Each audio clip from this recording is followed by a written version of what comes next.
So ito na nga mga auntie, at dahil napagod kami sa aming gala sa Barangay La Paz, ayan dumiretso kami dito sa may bypass Pulay. Ayan, shout out sa mga followers ko dyan na yung tatlong baby boy dyan na Miss Sarampiting kunada kanyak ay namaragsakan ang atal talaga. Diyos ko, basta baby boy ko na ngaro doon ay naikamakam ko. Charot!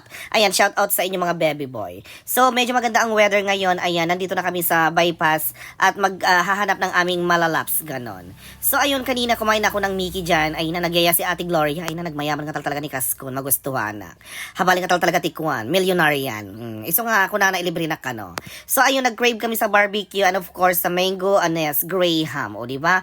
Yan pala yung kabatch ng aking sesi na si Ana. Ayan, shout out sa inyo. Ay na, bumili kayo dyan ng mango graham niya, ang sarap, promise, ako nagsasabi. Nagnanang mo talaga kasalabuto. Ay na, Diyos ko, ati mo tibagbaga ako. Nagsayat. Ayan, thank you so much, Kasko. Ayan, inilibre na kami ti barbecue. Ay na, Diyos ko. Habaling ka talaga tikuan don yan. So habang nag-order sila dyan, ay na, ikaw yung cellphone ko na natano maala mo tan kasta. O, di ba? Nag-fresh kami. Kas na fresh ka tuna. How's my islit? Di ba? Makita ti penga ti pepet ko. What if kung yung isang palda pa yung sinuot ko awanan? Makita ti silang ko. So habang sila ay nag-order ko na ay namapanak umisbo ko na makaisbo amot ten. O di ba? Nag-perfect. Ayan, shout out sa iyo, John Paul. Ayan, bumili kayo ng kape niya diyan sa may bypass, as in nagremas iti kape na. Ayan. O di ba? As you can see, ayan, madami ng mga customer dito kasi patakip silim na. Out na din sa mga school, sa mga trabaho yung iba, o di ba? Kaya dito na sila pumunta.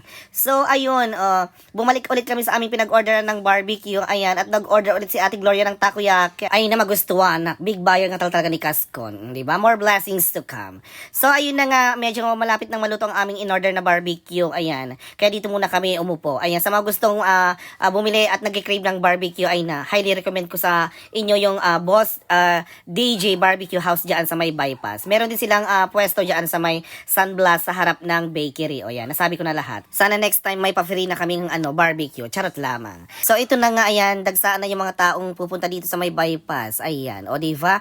So ito na nga, dumating ng aming order. Ay, hindi pa pala. Excited John. Sa kabila pala yun. So habang nag-video ako, napansin ko yung gwapo na yun. Diyos ko, mahal ko na siya. Agad talaman tipepet ko na kastuyan. Ay, nakaslakal din nga agmaya. Ay, singarad mga ante mga kamipay.